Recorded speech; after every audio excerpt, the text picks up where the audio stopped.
The dress. Part 1. The discovery.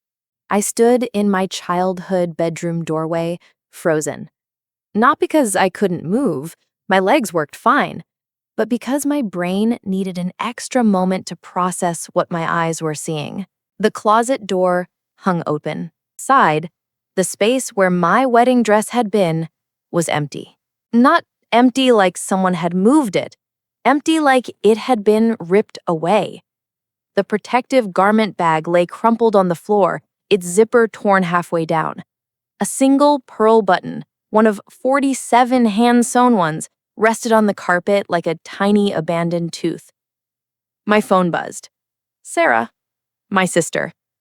OMG, the dress is perfect. Thank you so much for letting me borrow it. You're the best sister ever.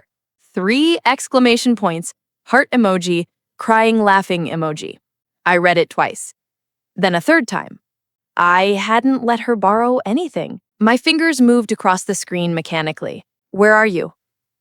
The 3 dots appeared immediately, disappeared, appeared again. At the venue, Jessica's engagement party, remember? I told you about it weeks ago. The photos are going to be incredible. Jessica, her best friend since college, the one who'd gotten engaged 3 months after me, planned her entire wedding in 6 weeks and scheduled it for 2 weeks before mine. I looked at the empty space in my closet again. The dress had been there yesterday morning. I'd checked it like I checked it every few days since I brought it home 4 months ago, just to make sure it was real, that I hadn't dreamed spending 16 months saving for it, hadn't imagined the moment the seamstress called to say it was ready. 16 months of skipped lunches, of saying no to dinners out, to concerts, to weekend trips, of wearing the same rotation of clothes until my coworkers probably thought I owned 3 outfits, of walking 40 minutes to work instead of taking the bus, of making coffee at home in a chipped mug instead of stopping at the cafe where the barista knew my order. All for a dress that cost more than my car was worth. All for a dress that was currently at someone else's engagement party, being worn by my sister. I called her. It went to voicemail. Called again. Voicemail. On the 3rd try, she picked up. I can't really talk right now, she said. Music pulsed in the background. Laughter. The clink of glasses. I'm kind of in the middle of something. You took my wedding dress. Borrowed. God, don't be so dramatic. I'll have it back tomorrow. Sarah, I didn't say you could. You weren't using it. Your wedding isn't for 6 weeks. 6 weeks, and mine is... You're not even engaged. The silence lasted 3 seconds. Long enough for me to hear my own heartbeat in my ears. Jessica's engaged, she said. Her voice different now. Sharper. It's her party. I wanted to look nice. To feel special. Is that so wrong? Do you own the concept of wearing a nice dress?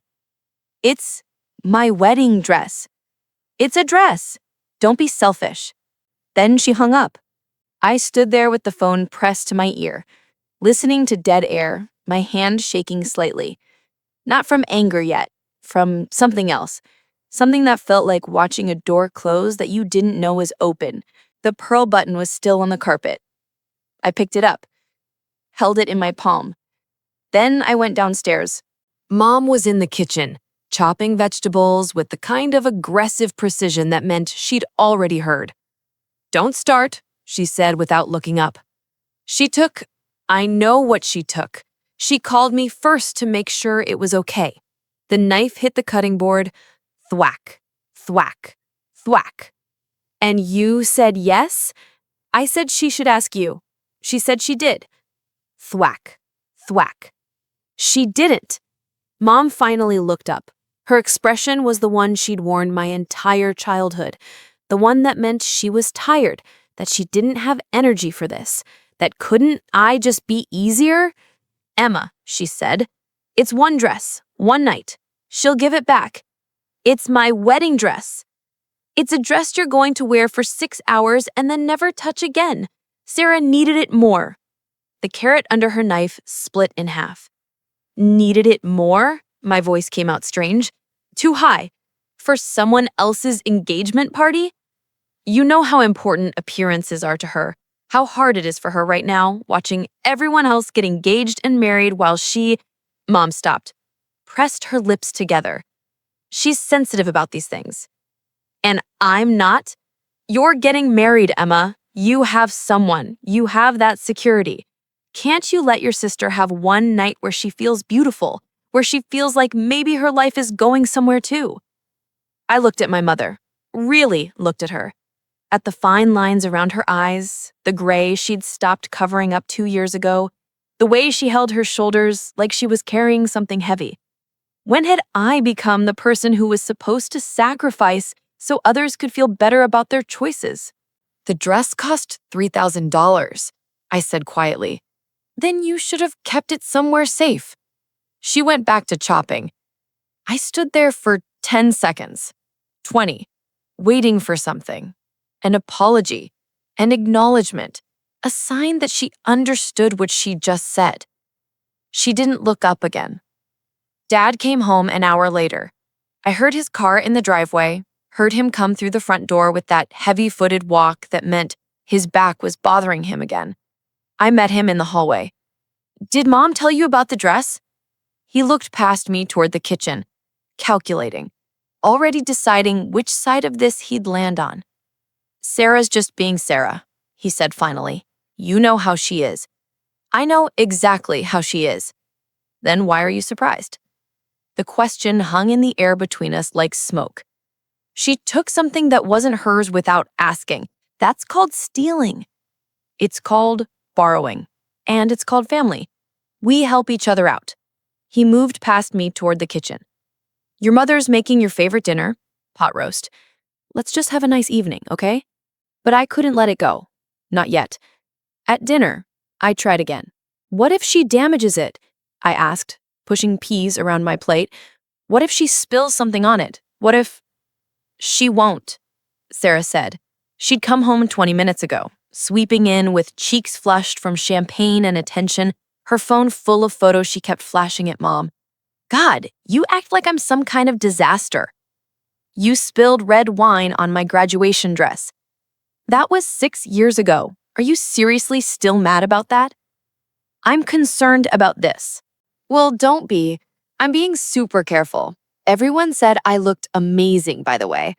Jessica's fiance's brother kept asking about me." She smiled at her phone. I gave him my number. Mom reached over and squeezed Sarah's hand. "That's wonderful, honey." "It is wonderful," Sarah said, looking at me. "Some of us have to work for attention instead of just getting engaged to the first guy who asks." The table went quiet. "Sarah," Dad said, but his tone was gentle, corrective but not angry. "What? I'm just saying Emma's lucky. Matt's great. He has a good job. He's stable. Some of us are still looking for that." "Some of us didn't cheat on every boyfriend we had," I said. I don't know who was more surprised, me or them. The words just came out. Sarah's face went white, then red. "Are you seriously?" "Emma, that's enough," Mom said. "Is it? Is it enough? Because Sarah can take my dress without asking, can imply that Matt only proposed because he had no other options, can come to dinner and wave her phone around showing off pictures of herself in my dress at someone else's party, but I can't point out that maybe her relationship issues have something to do with her own choices?" "Leave," Dad said. I blinked. "What?" "Leave the table. Now." He wasn't looking at me. He was looking at his pot roast, cutting it into precise squares, his jaw tight. "Are you serious right now? You're being cruel. We don't speak to each other that way in this house. She took my wedding dress. And you just brought up every painful thing you could think of to hurt your sister." He finally looked up. "That's not the daughter I raised." Something inside me cracked. Not broke. Cracks are clean. This was a splintering, a fracturing into pieces that wouldn't fit back together the same way. I stood up. My chair scraped against the floor. "You're right," I said. "The daughter you raised would have stayed quiet, would have smiled and said it was fine. would have pretended not to notice that her sister took the most important thing she owned, and you all acted like it was her fault for being upset about it. I looked at each of them. Mom, still holding Sarah's hand. Dad, not meeting my eyes. Sarah, crying now, her face buried in her hands, her shoulders shaking with the kind of sobs that made her look young and wounded and sympathetic. I'll get out of your way, I said. Nobody stopped me. Part 3. The call. I went to Matt's apartment, let myself in with the key he'd given me 3 months ago, the one he'd presented with a small speech about commitment and trust and building a life together. He was on the couch with his laptop, working through spreadsheets for the construction company where he managed accounts. When he saw my face, he closed the laptop immediately. I told him. All of it. The dress, the phone call, the dinner, the way my father had looked at me like I was the problem. Matt listened without interrupting. When I finished, he was quiet for a long moment. Do you want me to go get the dress? He asked finally. She's not home. She's probably still at the party. Then do you want me to go to the party? I almost laughed. It came out as something between a sob and hiccup. And do what? Make a scene? Drag her out? If that's what you want? I looked at him. At this man who'd proposed to me on a Wednesday evening in his apartment. No fanfare, just a quiet question and a ring that had belonged to his grandmother. Who'd never once made me feel like I was asking for too much. Who was now offering to drive across town and confront my sister at a party full of strangers. I love you, I said. I know. He pulled me down onto the couch next to him. But I need you to know something. This isn't about the dress. It's literally about the dress. No, it's about the fact that your family treats you like your feelings don't matter. Your boundaries are negotiable. You're supposed to be endlessly accommodating while your sister gets to do whatever she wants. I didn't say anything. How long has this been going on? Forever.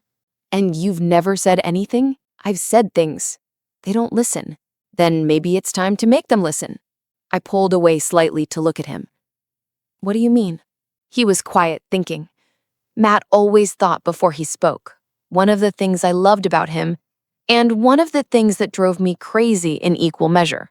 Your sister took something valuable of yours. Your parents defended her. They all dismissed your feelings.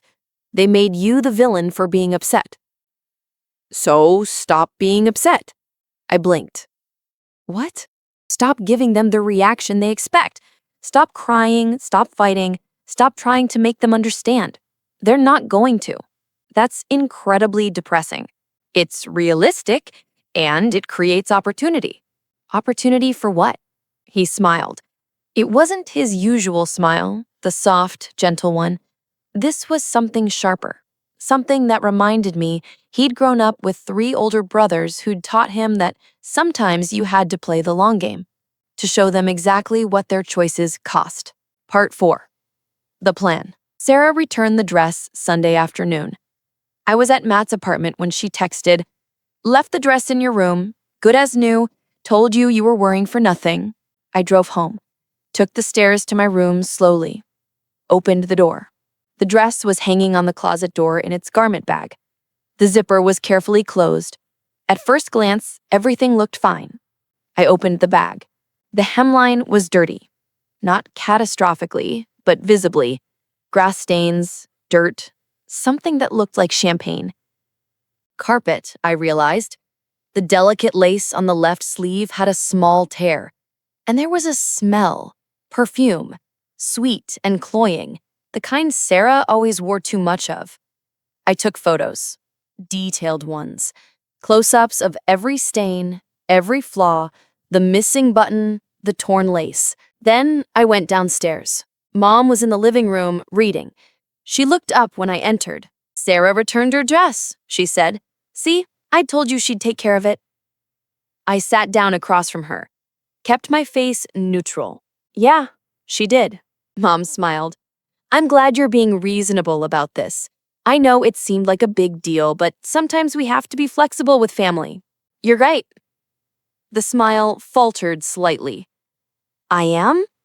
I've been thinking about what you said, about how the dress is just something I'll wear once and then never touch again, about how Sarah needed it more. Oh, well, good. I'm glad you understand. I do. And actually, I've been thinking about the wedding in general. What about it? Well, if the dress doesn't really matter that much, then maybe a lot of the other stuff doesn't either. Maybe Matt and I should just do something simpler, smaller. Mom's expression shifted, became alert. What do you mean, smaller? Maybe just immediate family. Or maybe just us and a few friends. No big reception, no elaborate decorations. Just simple. But we've already sent the invitations. People have RSVP'd, I know. But you said it yourself, it's just one day, 6 hours. Why spend all that money and energy on something that doesn't really matter? I didn't say it doesn't matter. I said the dress is just a dress. Right. And the wedding is just a wedding. So we'll make it simple. Matt and I have been talking about using the money we saved for something more practical anyway, like a down payment on a house. Wait, Mom said. Emma, you can't just cancel. I'm not canceling. I'm simplifying. Like you said, I should be flexible. I left her sitting there, her book forgotten in her lap, her face caught between confusion and alarm. Phase 1, complete. Part 5, the unraveling. The next morning, I called the seamstress. I need you to fix my dress, I said. It got damaged. Mrs. Chen made a sympathetic sound. She'd made the dress by hand, every stitch, and I knew she'd be horrified. How bad? I described it. Heard her sharp intake of breath. That's at least $300 in repairs, she said. Maybe 4. The lace alone, do you know how hard it is to match vintage lace? I know. Can you do it? Of course. But Emma, what happened? My sister borrowed it without asking. Silence. Then, your family knows how much this dress means, how much work went into it? They do. And they let her take it anyway? They encouraged it. More silence. Mrs. Chen had made wedding dresses for 30 years. She'd heard every family drama, every story of boundary violations and financial disputes. But I could hear in her silence that this one struck a particular chord. Bring it in, she said finally. I'll fix it. And Emma, I'm going to write up a detailed invoice. Every hour, every material, every repair. Because someone needs to pay for this. They will, I said. I dropped the dress off that afternoon.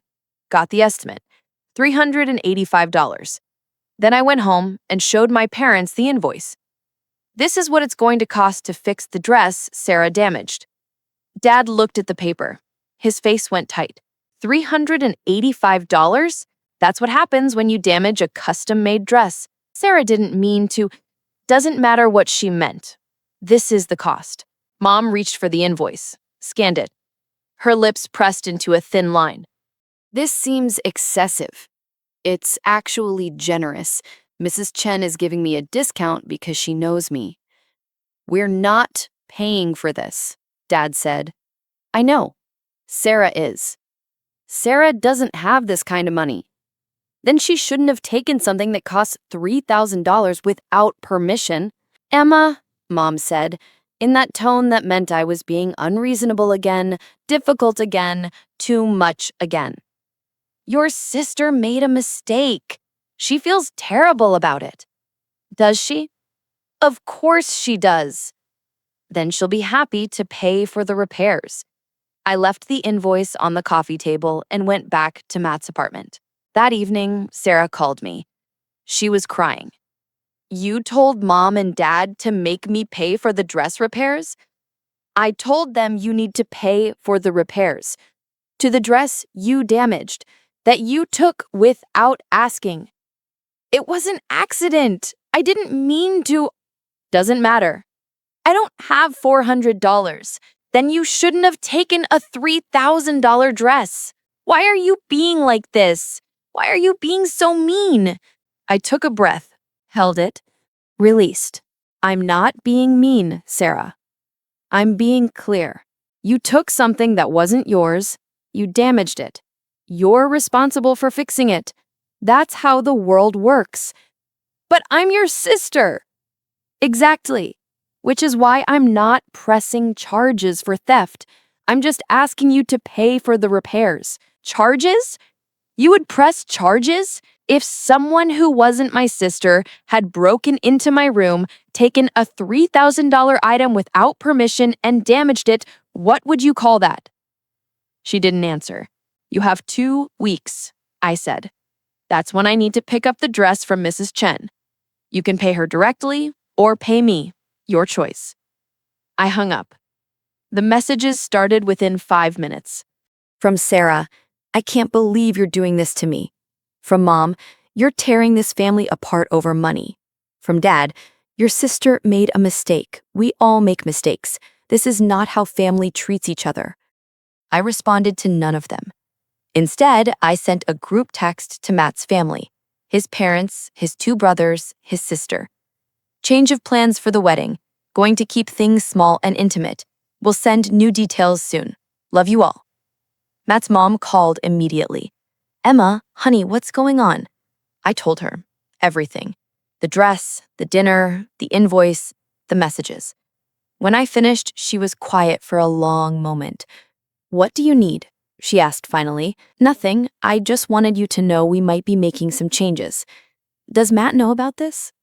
He's the one who suggested I stop trying to make them understand and start showing them consequences. She laughed. It was a surprised sound, but warm. That boy is smarter than he looks. Honey, you do what you need to do. We're behind you 100%. And Emma, yeah? Your family is lucky to have you. I hope they figure that out before it's too late. Part 6. The shift. Sarah didn't pay. 2 weeks passed. The deadline came and went. I picked up my dress for Mrs. Chen, paid her myself with money from the account I'd been saving for the honeymoon, and thanked her for the beautiful work. Your sister didn't pay, she said. Not a question. No. Yes. Emma. She took my hands. Hers were small, calloused from decades of needlework. Sometimes family takes advantage because we let them. I know. Are you going to keep letting them? I looked at the dress in its bag, perfect again, pristine, like Sarah had never touched it. No, I said. That evening, I made the second change. I called the wedding venue. I need to adjust our guest list, I said. The coordinator pulled up our file. Of course. Are you adding people or removing? Removing. 3 people. Which table are they on? They were at the family table. Sarah Morrison, Patricia Morrison, Robert Morrison. Those are your parents and sister? Yes. Are you sure? I'm sure. Another pause. Longer this time. I have to ask, is everything okay? If there's some kind of family emergency or conflict, we have resources for. Everything's fine. I've just decided I want my wedding to include people who respect me. These 3 don't make that list. I could almost hear her recalibrating on the other end. All right, she said finally. I'll adjust the seating chart. That brings you down to 72 guests. Will that affect your catering numbers? Yes. Please reduce accordingly. Done. Is there anything else? Actually, yes. Can you put a note in the file? If Sarah, Patricia, or Robert Morrison attempt to enter the venue on the wedding day, they're not to be admitted. Silence. Miss Morrison, I have to tell you, we don't typically. I'm not asking you to forcibly remove anyone. I'm asking you to check names at the door and politely turn away anyone not on the guest list. You do that for wedding crashers, right? Well, yes, but then do it for these 3. She agreed. I thanked her, hung up. Then I sent one final text to the family group chat. You're uninvited from my wedding. Don't bother trying to attend. Your names have been removed from the guest list and you won't be admitted. This is not negotiable and not up for discussion. I'm done explaining why my boundaries matter. Sarah took my dress without permission and damaged it. You all defended her and expected me to pay to fix it myself. So I did, and now you pay a different cost. Enjoy the photos on Facebook." Then I blocked all 3 of them, and I turned off my phone. Part 7. The silence. The week before the wedding was the quietest of my life. No calls from Mom pleading with me to reconsider. No texts from Dad explaining why I was being unreasonable. No messages from Sarah calling me horrible names or tearfully apologizing. I never could tell which version of her would show up. Just silence. Matt asked me 3 times if I was sure. Each time, I said yes. "They're your family," he said on the 3rd time. "No," I said.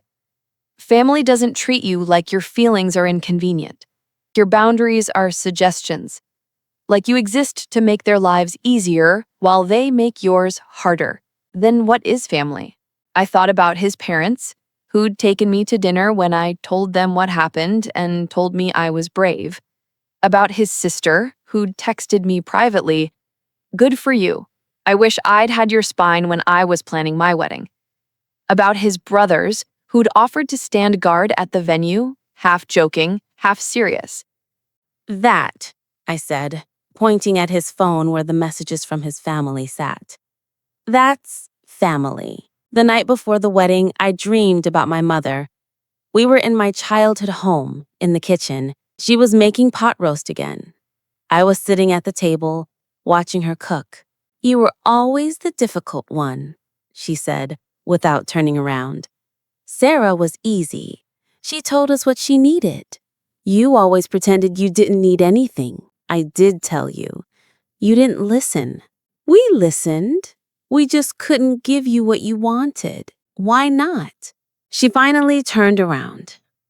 In the dream, her face was younger. The face she'd had when I was 10, before the gray hair and the lines. "Because you wanted too much," she said. "You wanted us to choose you over her, and we couldn't. She was fragile. You were strong. I wasn't strong. I just pretended better. Then whose fault is that?" I woke up with tears on my face and Matt's arm around me.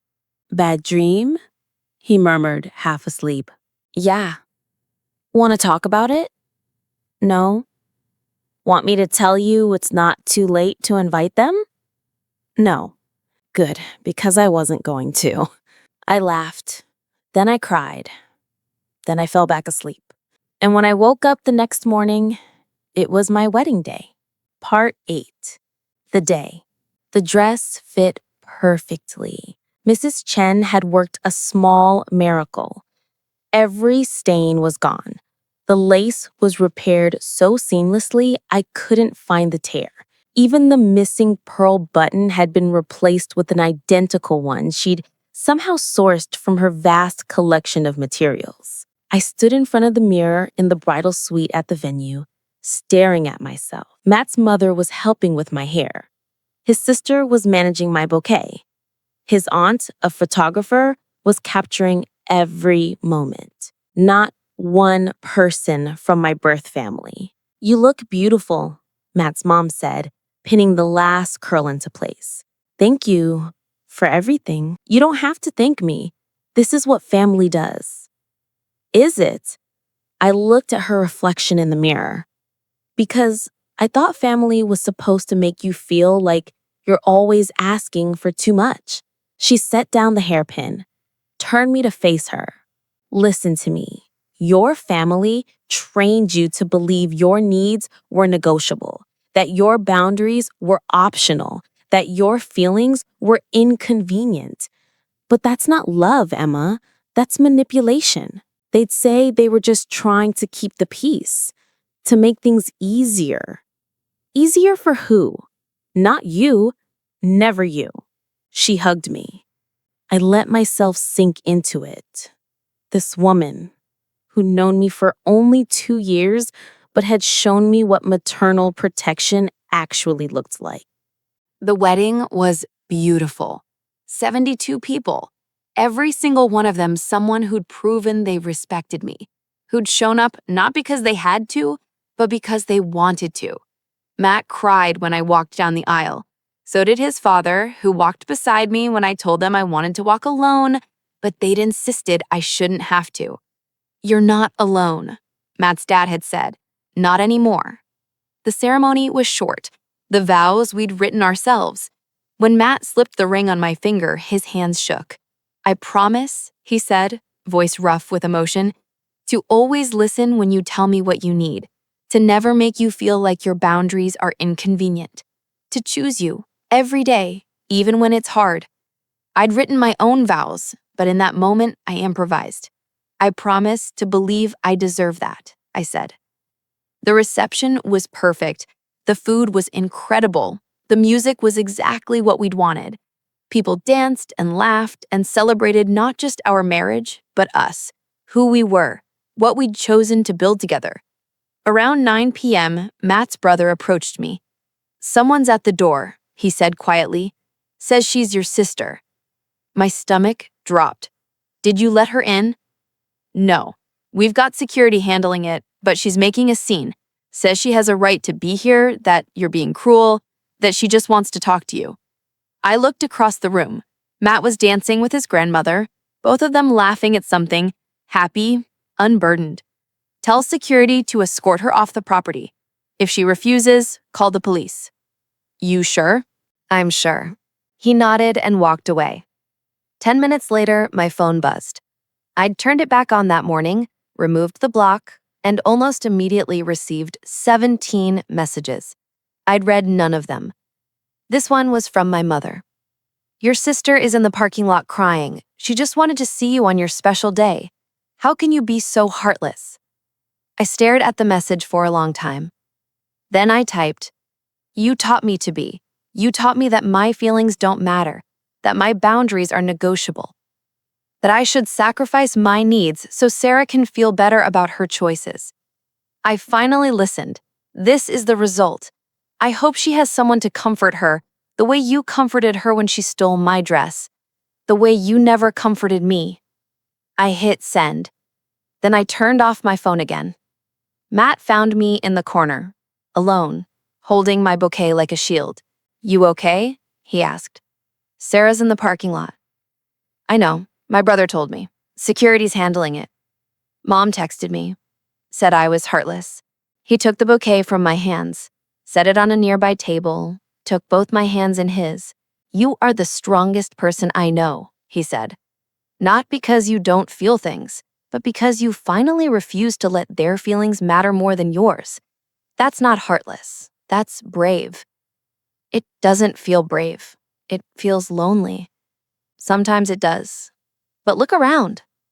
I did. At his family. Our family now. Dancing and laughing and celebrating. At friends who'd traveled from 3 states away to be here. At coworkers who'd become confidants. At the life I'd built outside the family that taught me I was only valuable when I was convenient. "You're not lonely," Matt said. "You've never been lonely. You've just been surrounded by people who made you feel that way so you'd be easier to control." The DJ called for the father-daughter dance. I'd told him to skip it. But Matt's dad approached, hand extended. "I know I'm not your father," he said, "but I'd be honored if you'd dance with me anyway." I took his hand. We danced to "What a Wonderful World." I cried the whole time. So did he. "Welcome to the family," he whispered. "The real one. The one that chooses you back." Part 9. The Aftermath. The photos went up on Facebook 3 days after the wedding. Matt's aunt had done an incredible job. Every shot was perfect. The light, the composition, the raw emotion captured in each moment. Us at the altar, faces glowing, the first kiss, the reception alive with joy, me dancing with Matt's father, both of us crying, laughing. Not one photo included my parents or Sarah, because they weren't there. The comments started within an hour. "Beautiful wedding! So happy for you both. That dress is stunning. Emma, you look absolutely radiant." And then, inevitably, "Where's your family?" It was from an aunt, my mother's sister, someone I saw maybe once a year at holidays. I could have ignored it, could have deleted it, could have responded privately. Instead, I replied publicly. They weren't invited. When my sister stole my wedding dress without permission, damaged it, and my parents defended her actions and expected me to pay to fix it myself, I decided I wanted my wedding to include only people who respect me. They didn't make that list. The comment section exploded. Some people defended my parents. Every family has conflicts. You only get one mother and father. More people defended me. Good for you for setting boundaries. A few people told me I'd regret this, that someday I'd wish I'd forgiven them, that family was family. I didn't engage. I didn't argue. I didn't justify. I just let the truth sit there, visible, undeniable. That evening, my mother called from a number I didn't recognize. I answered. "You publicly humiliated us," she said. No hello, no preamble. I answered a question truthfully. "You made us look like horrible parents." Did I? Or did I just describe what happened? You made it sound like we abused you. Did I use the word abuse? I described a factual sequence of events. Sarah took my dress without permission. She damaged it. You defended her. I was expected to pay to fix it. Those are all facts. You're twisting it. You're making it sound worse than it was. How should I have described it? Silence. That's what I thought, I said. You can't actually explain how I misrepresented what happened. You just don't like that other people now know what happened. That's not the same thing. We're your parents. Then act like it. I hung up. The calls kept coming. From extended family members I barely knew, all of them with opinions about what I should do, how I should feel, why I was wrong. I blocked them all. The only call I answered was from Mrs. Chen. "I saw the photos," she said. "You looked beautiful. Thank you. Your work was perfect. I heard your mother called you. How did you?" Small community. Word travels. Emma, I want to tell you something. In 30 years of making wedding dresses, I've seen every kind of family drama, but I've never seen someone have the courage to do what you did. It doesn't feel like courage. It never does. It feels like survival, like necessity, like the only choice left. But that's what courage is. Doing the hard thing because the alternative is worse. After we hung up, I sat with those words. The alternative is worse. The alternative was showing up to my own wedding with people who'd proven they didn't respect me, who'd expect me to smile through it, who'd probably find some way to make the day about Sarah's feelings about not being engaged yet. The alternative was teaching them that they could violate my boundaries and face no real consequences. The alternative was starting my marriage with a lie, pretending everything was fine when it wasn't. No, this wasn't worse. This was honest. 3 weeks after the wedding, Sarah showed up to my new apartment. I'd moved out of my parents' house 2 days after the wedding, taken everything I owned, left my key on the kitchen counter with a note that said simply, "Thank you for the lessons. I'll use them well." Sarah stood in the hallway, mascara stained and trembling. "Can I come in?" she asked. "No. Emma, please. I just want to talk. So talk from there." She looked behind her, at the neighbors' doors, acutely aware of the potential audience. "Fine." She straightened her shoulders. "I came to apologize, okay? Okay? That's it? You said you came to apologize, so apologize. I'm sorry. For taking your dress, for damaging it, for not paying to fix it, for everything." I waited. "Are you going to say anything?" she asked. "You apologized.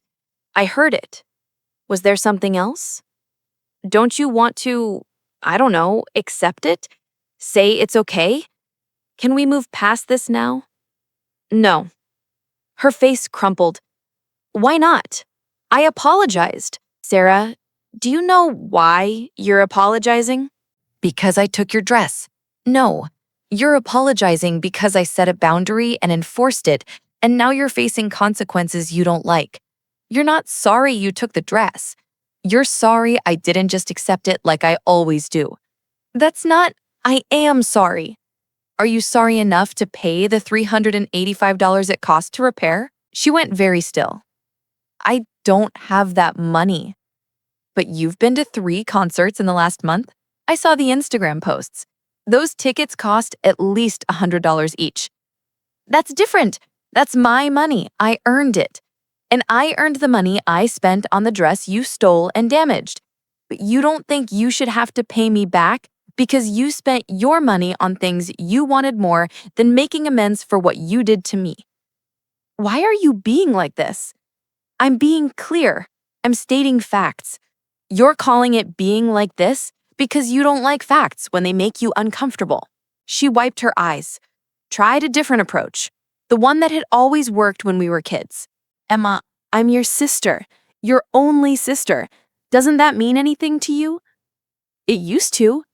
Then you taught me it didn't mean anything to you, so I adjusted accordingly.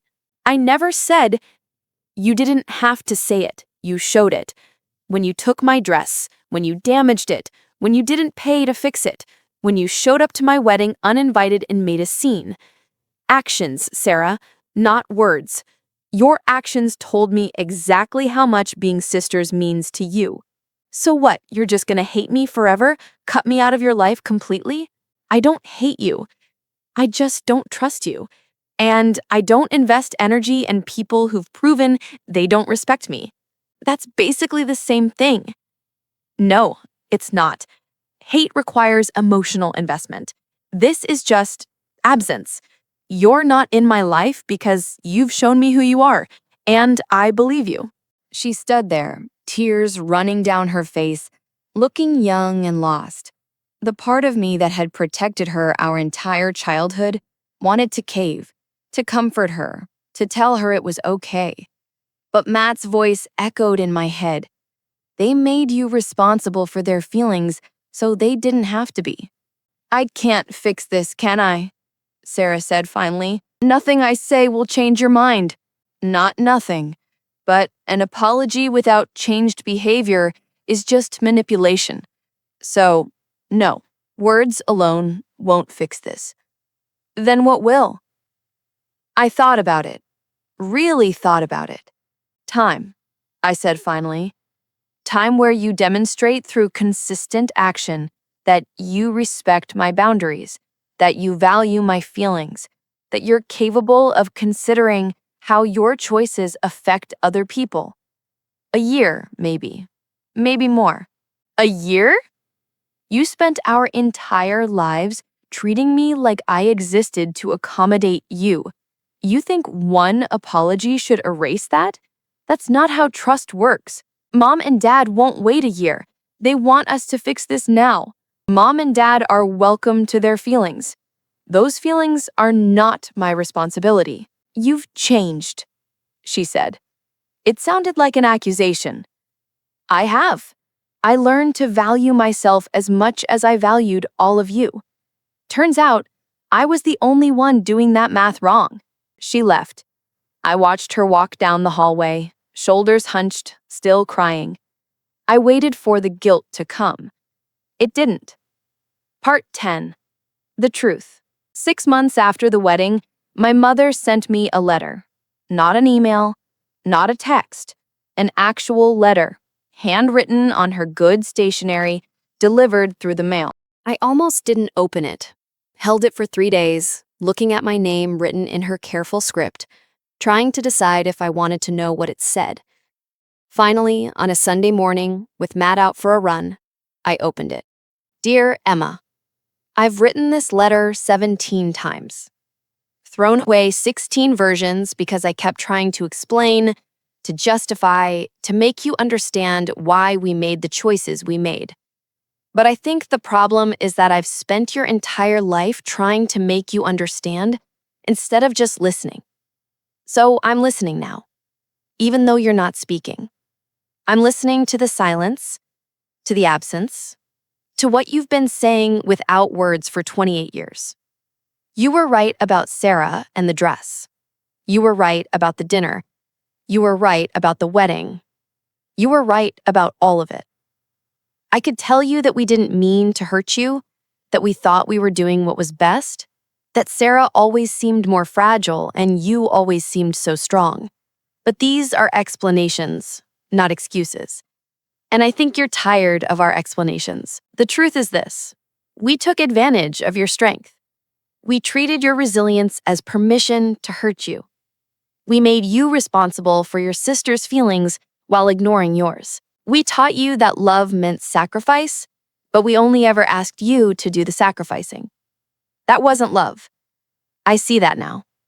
I see it in the photos from your wedding, where you're dancing with Richard, Matt's father, with joy on your face I don't think I've ever seen when you looked at us. I see it in the way you've built a life that doesn't include us and seem happier for it. I see it in your absence, how it speaks louder than any argument we ever had. I don't expect forgiveness. I don't expect you to let us back into your life.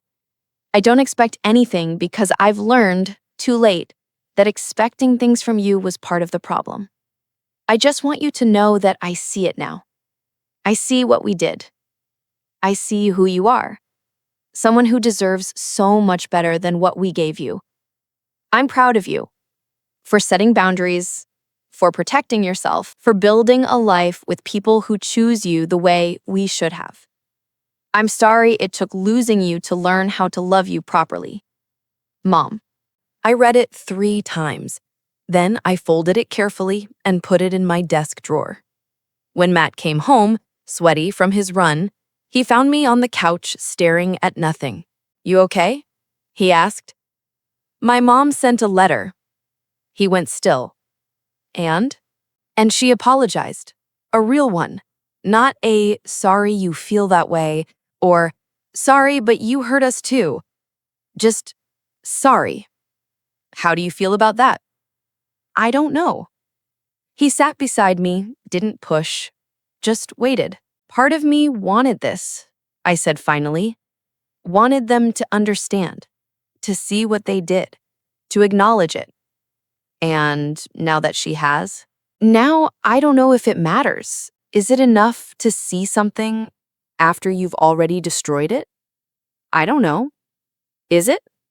I leaned against him, let him hold me. When we have kids, I said, I want to be different. I want them to know their feelings matter, that their boundaries matter, that they don't have to earn love by being convenient. You'll be an amazing mother. How do you know? Because you've already done the hardest part. You figured out what not to do. Part 11. The distance. A year passed. Sarah sent a check for $385. No note, just the check. Made out carefully, her signature precise. I deposited it, sent a brief text. Received, thank you. She didn't respond. My parents sent Christmas gifts that first year. I sent them back, unopened, with a note. I appreciate the gesture, but I'm not ready. Please respect that. They did. The second Christmas, no gifts came. I'd expected that to hurt. It didn't. It felt like peace. Matt and I bought a house. 3 bedrooms, a yard, a neighborhood with trees. We painted the walls ourselves. Colors I chose, not colors someone else told me looked nice. We got a dog, a rescue, anxious and skittish, who took 3 months to trust us. Matt named her Brave. Because she was scared, he said, but she tried anyway. I understood the metaphor, didn't mention it. Work got better.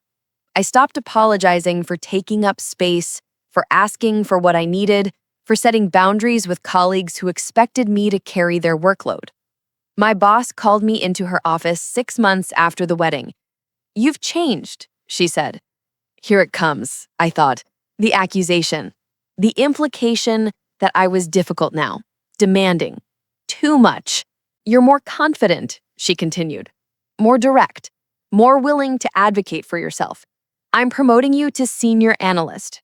20% raise. You've earned it." I'd cried in the bathroom after. Not from joy, from the shock of being rewarded for the same behavior that got me punished at home. Matt's family became my family, truly. His mother called once a week just to talk. His sister and I got coffee every Sunday. His brothers included me in their group chat, sending terrible memes and worse jokes. For my birthday, they threw a surprise party. Nothing big, just dinner at their parents' house, a homemade cake, gifts that showed they'd been paying attention. Matt's mother gave me a necklace. Simple, delicate, with a small compass pendant. So you always know which direction you're heading, she said. And you never get lost trying to find your way back to people who don't deserve you. I wore it every day. Part 12. The Encounter. I saw Sarah at a grocery store on a random Wednesday evening. We were both in the produce section. I was picking through avocados. She was examining tomatoes. Our eyes met across a display of organic peppers. For a moment, neither of us moved. Then she walked over. "Hi," she said. "Hi. How are you?" "Fine." Silence. The grocery store music played something instrumental and forgettable. "You look good," she said. "Thanks. I saw on Facebook that you and Matt bought a house." "We did." "That's great. Really great." More silence. "Emma, She stopped, started again. "I know you don't want to hear this, but I really am sorry. About everything. Not just the dress. Everything." I looked at her. Really looked.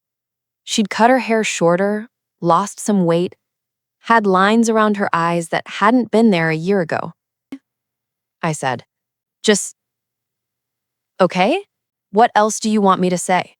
I don't know, that you forgive me, that we can try again, that you'll come to Mom and Dad's anniversary party next month?"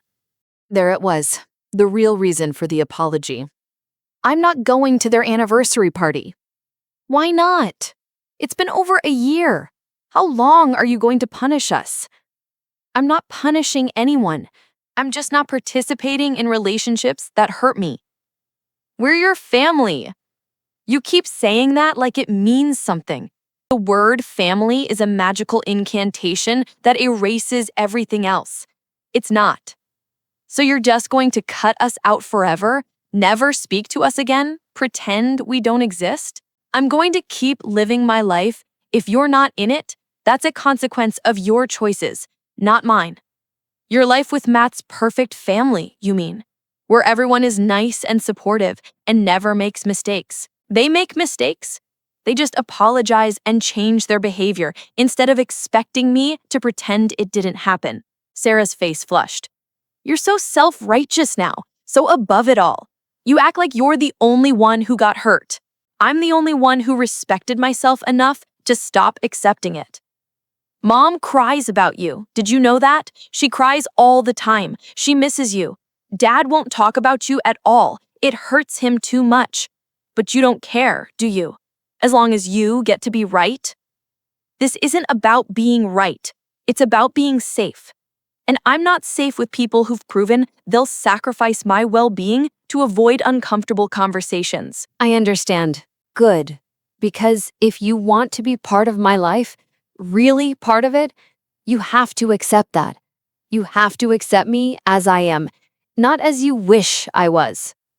I do. I accept you. I see you. And, mija, his voice broke. I'm proud of you. So proud I can barely breathe with it. You did what I never could. You chose yourself. Camila let herself feel it. The words she'd waited 30 years to hear. They didn't fix everything. They didn't erase the pain. But they mattered. "Thank you," she said. Her father started visiting once a month. Just him at first, then her mother too. They were tentative, careful, learning to know their daughter for who she actually was, instead of who they'd imagined. It wasn't perfect. There were still moments when her mother's judgment slipped through, times when her father forgot and gave advice she didn't ask for, but they were trying. And Camila was trying too, to be open to the possibility that people could change. that families could heal. Sophia came too, bringing her new girlfriend, a ceramicist named Maya, who wore overalls and had clay under her fingernails. They were happy in a way Sophia had never been with Marcus. Real happy. Messy happy. "I like your girlfriend," Camila told Sophia. "Me too," Sophia smiled. "She doesn't care that I'm not rich anymore, that I'm a disappointment." "You're not a disappointment." "I am to them. And you know what? It's okay. Being a disappointment means I'm finally living my own life." "Welcome to the club," they laughed. These two sisters who'd been strangers, finding their way back to something like friendship. 10 years later, Camila's cabin had become something of a legend. People called it the worthless land with affection. Irony. Writers came to stay in her guest cottage for week-long retreats. She taught workshops year-round now, helping people find their voices. She'd published 4 books, none of them bestsellers, all of them meaningful. She was 52, gray-haired and strong. She grew most of her own food.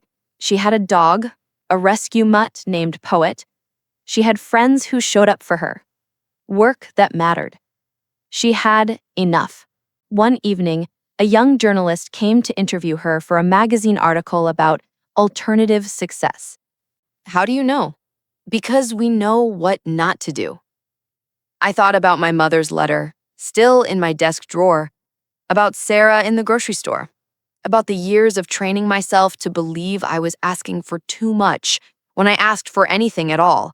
"I want them to know they're wanted," I said. "Not because they're convenient, not because they make things easier, just because they exist." They will. When we announced the pregnancy, Matt's family celebrated. His mother cried. His father gave Matt an awkward, emotional speech about fatherhood. His siblings started a group chat about baby names that devolved into chaos within 5 minutes. I posted a simple announcement on Facebook: "Baby Morrison arriving February 2027. We're thrilled." The comments poured in. Congratulations, well wishes, excitement. And then, from my mother, "Congratulations, Emma. You'll be a wonderful mother." I stared at it for a long time. Then I replied, "Thank you." Nothing more, but it felt like something. 3 days later, she messaged me privately.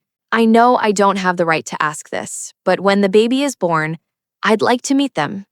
Not to be a grandmother who gets all the privileges without earning them, just to meet them once, to tell them they're lucky to have you, and then I'll leave you alone, if that's what you want.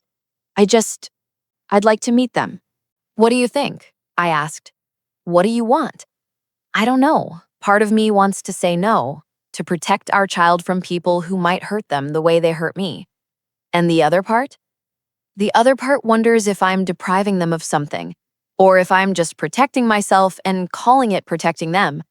Matt was quiet, thinking. "Here's what I think," he said finally. "You get to decide. Not based on what's fair to your parents, not based on what society says you should do. Based on what feels right for you and our family. And whatever you decide, I support it." I thought about it for 2 weeks. Then I replied to my mother, "When the baby is born, you can visit once, at the hospital, for 1 hour. If you respect our boundaries during that visit, we can discuss future visits. If you don't, it will be the last time you see any of us. Your choice." Her response came within minutes. "I understand. Thank you. I won't waste the chance."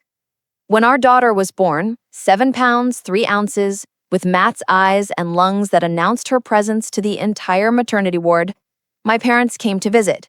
They knocked softly, waited to be invited in, asked before holding her. My mother cried silently, holding my daughter like she was made of glass. "She's beautiful," she whispered. "What's her name?" "Claire, after Matt's grandmother." My mother nodded, didn't comment on the fact that I hadn't used a family name from our side. My father stood awkwardly near the window, hands in his pockets, looking at Claire like she was a miracle he didn't deserve to witness. "How are you feeling?" he asked me. "Tired. Happy." "That's good. That's real good." The hour passed. They stood to leave. Thank you, my mother said at the door, for letting us meet her, for giving us this. It's not a gift, I said quietly. It's a test. You passed today. That matters. She nodded. Understood. After they left, Matt climbed into the hospital bed beside me. We looked at Claire, asleep between us, utterly unaware of the complicated history surrounding her existence. You okay? He asked. Yeah, I think I am. Any regrets? About them being here? No. About the last 2 years? No. I looked at him. I'm glad I protected myself. I'm glad I learned I was worth protecting, because now I can teach her the same thing. What's that? That love isn't supposed to hurt, that boundaries aren't punishments, that the people who truly care about you will prove it through their actions, not just their words. She's lucky to have you. No, I said, looking down at Claire. She's lucky to have us, both of us, and the family we've chosen, and the knowledge that she never has to earn our love. She already has it. Matt kissed my forehead, then Claire's. Truth revealed. He murmured. What? Nothing, just something I was thinking. About how sometimes the truth isn't one big dramatic revelation. It's just living, making choices that reflect your values, building a life that protects what matters. I thought about the dress, about the dinner table where my father told me to leave, about the wedding where I danced with someone else's father and felt more loved than I ever had with my own, about the grocery store encounter and my mother's letter and the 2 years of absence that had taught me more about my worth than 26 years of presence ever had. The truth, I said slowly, is that I mattered all along. I just needed to believe it enough to act like it. And now I do. Claire stirred in her sleep, made a small sound, settled. I watched her breathe. This tiny person who would never have to wonder if she was asking for too much, who would grow up knowing her boundaries mattered, who would understand that love was supposed to feel safe. Outside the hospital room, the world continued. My parents drove home, perhaps talking about the hour they'd been granted, or sitting in silence, processing what they'd lost and whether they could earn it back. Sarah was somewhere living her life, maybe changed, maybe not. The family I'd been born into continued existing, with or without me. But in this room, in this moment, I had everything that mattered. A partner who'd taught me I deserved to be chosen. A daughter who would never doubt it. And the unshakable knowledge that protecting yourself isn't selfish. It's the most loving thing you can do. Not just for yourself, but for everyone you'll teach to do the same. The truth was never hidden. It was always there, visible in every interaction, every dismissal, every moment where someone else's comfort mattered more than my pain. I just needed to stop looking away from it, to stop making excuses for people who never made room for me, to stop believing that speaking up was the problem when the real problem was needing to speak up at all. The dress was never just about the dress.